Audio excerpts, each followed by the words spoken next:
Hey everybody, I hope this video finds you well. Your first assignment is simply to take notes over this video and participate in any questions during the video, and you will get all the points. So this next section that we're going to be starting is over uniform motion, and in the first section of this unit, we're going to be talking about position, distance, and change in position. So first things first, before we get started, there are several symbols that you will need to know. Many of the things that we're going to discuss have symbols that indicate them. So anytime you see an X anywhere on a paper or in your notes from now on, if you see it just by itself, what it means is that you're talking about position or looking for position. If you see X with a little subscript I like this, that means that you're talking about the initial or starting position.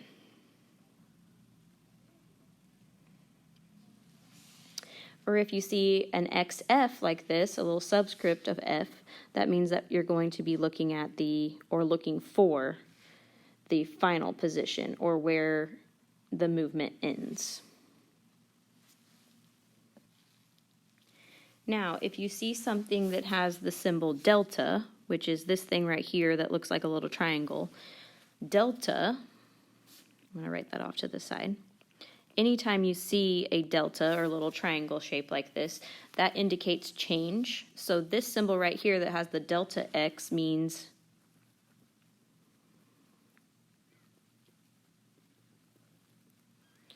change in position. And so the symbol below it that has the delta X inside the bars, those are absolute value bars, which I'm sure you've seen before. Absolute value means that there can be no negative numbers. So if whatever answer is inside there is negative, that means you're going to turn it to a positive. So that symbol right there inside the absolute value bars, or just a D, means that you're looking for distance. And then anytime you see a T by itself, we're talking about time. And then you can kind of see a pattern here. If you see T with a little subscript I, it means that you're looking for or at the initial or start time.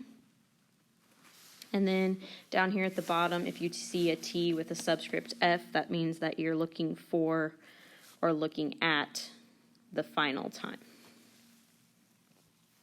And last but not least, delta T, you can see we have our little delta again, so that's going to mean change, because delta means change every time. So if you see this, it means that you're looking to figure out the change in time. And if you see this 0 with a slash through it, that means that it's talking about the 0 mark or 0 point, which we are going to discuss here shortly. But you need to know all of these symbols, so reference back to this kind of key if you're ever wondering what a symbol means. So our first major definition in this section of notes is position, which we just saw the symbol for position is X, so I included that in there. But position is where an object is in reference to another object. And this other object, I'm going to go ahead and write this down here, this other object is usually referred to as your 0 mark.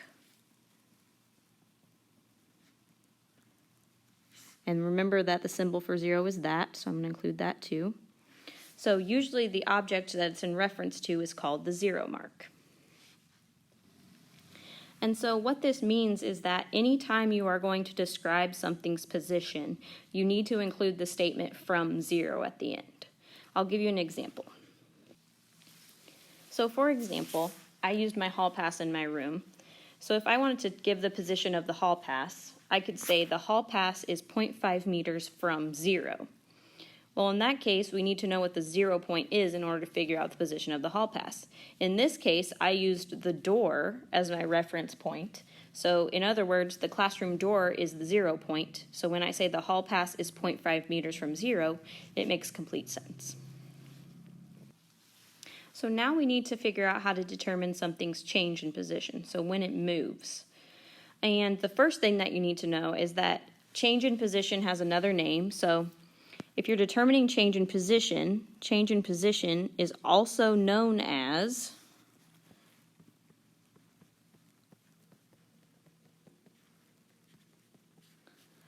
Displacement. So if it's asking you to calculate displacement, you know all you have to do is come back to your notes and figure out and use the same method that you would use to figure out change in position, which I'm about to show you.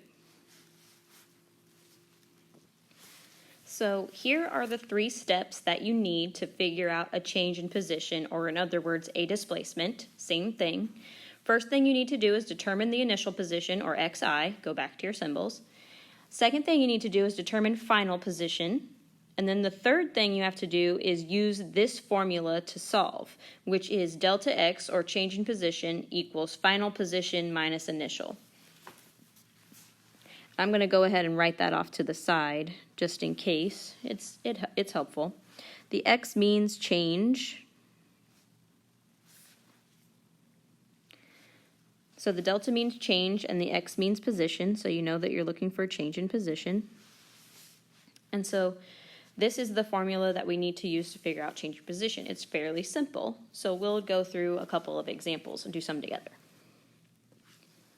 Okay, so here's an example. It says, in the picture below, the camera has moved from 5 meters to 8 meters from the sink, and how much did its position change? So we'll go through those 3 steps and solve for the change in position. So the first thing that we said we need to do is determine initial position. And it says the camera moved from 5, so that's where it started. So right there, that's xi. And it moved to right here, its current position.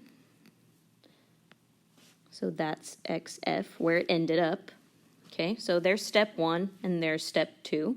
Last thing that we have to do is use this formula,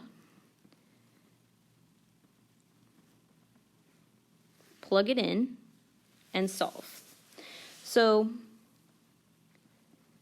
find your xf. That's the first thing that we need according to our formula. So our xf is right here. So 8 minus, and xi is right here. So 5, so 8 minus 5. So our delta x equals 3, but you always want to see if there are units you can include, and if you look up here, it says that the units are meters, so our change in position is 3 meters. And there's where you circle your answer, and you solve for change in position, aka displacement. So here's another example that we can use. It says the camera is initially at 6 meters and moves so that it is 2 meters from the sink. How much did its position change? So go through. Step 1 is determine initial position. Initial means start, so there's our xi right there. And step 2 is to determine final position. That's where it ended up, which is right there. So we found step 1 and step 2. Now we use our formula.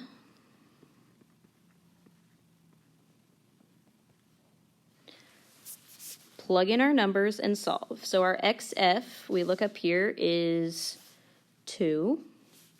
Our xi, so we have to do our minus first. Then our xi is 6. So we can go ahead and plug that in. And then our answer comes out to be not a positive number. It's actually -4. And make sure that you include your units, so -4 meters. And so the question is, does that negative sign really matter? Yes, it does. The negative or positive numbers in position indicate the direction from 0 that it moved, which I'm going to go over that in just a second. The other thing that we talked about initially and forgot to do on our first example is to always say from 0.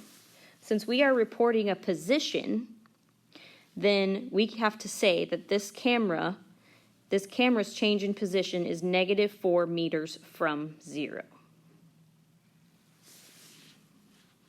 So this would be our final answer. So you remember how I told you that the negative sign did matter when we were doing change in position? This is why. So this is extremely important. A positive change in position, like we had in example 1, means that the object moved away from the 0 mark. Meanwhile, a negative change in position, like we had in example 2, means that the object moved toward the 0 mark. And if you go back and look at those examples again, you'll see that that's exactly what happened. Our next definition that's important for this set of notes is the definition for distance, which is simply the total length traveled. Something that's extremely important about distance is that if you are reporting a distance, your answer is going to be a distance. It should always be a positive number. You don't have to think about whether it's positive or negative like you do with change in position, because the direction doesn't matter for distance, because all you're looking at is the total length traveled. It doesn't matter whether they went away from or toward the 0 mark. All that matters is how far they went. So the reason that positive and negative or direction doesn't matter is because distance only involves magnitude. And magnitude is just another way in physics of saying the amount or absolute value of something. So direction does not matter when it comes to distance. And when you want to calculate distance, you're going to use the equation here below. The d equals xf minus xi. So it's basically the same equation that we use for change in position with one exception. That one exception is these little bars on the outside here. And what those are absolute value bars. So you've probably seen them before in math. And what absolute value means is no negatives. So that should be your reminder that if your equation turns out to be, your answer turns out to be a negative number, then all you do is simply change it to positive, because you can't have negative numbers for distance. So the main difference between figuring out change in position and figuring out distance is that with change in position, direction is important. So it's important whether it is a positive or negative number. And that if you do come up with a negative as your answer, that you keep it, because that means a direction. With distance, the direction doesn't matter. So the number can never be negative. The number just is what it is. So that's why I just put in my parentheses that it's never negative. So we're going to wind up these notes with an example that includes both distance and change in position. So in this example, a bug travels from the camera to the sink and then to the plant. So on A, it says to calculate the total distance traveled. So we're going to do A first. And with A, we know that our formula is going to look like this. You want to include your absolute value bars so that you remember to change your number to a positive if necessary. So the first thing that we need to do is figure out xi and xf, and it says the bug travels from the camera to the sink and then to the plant. So the initial position is going to be the camera.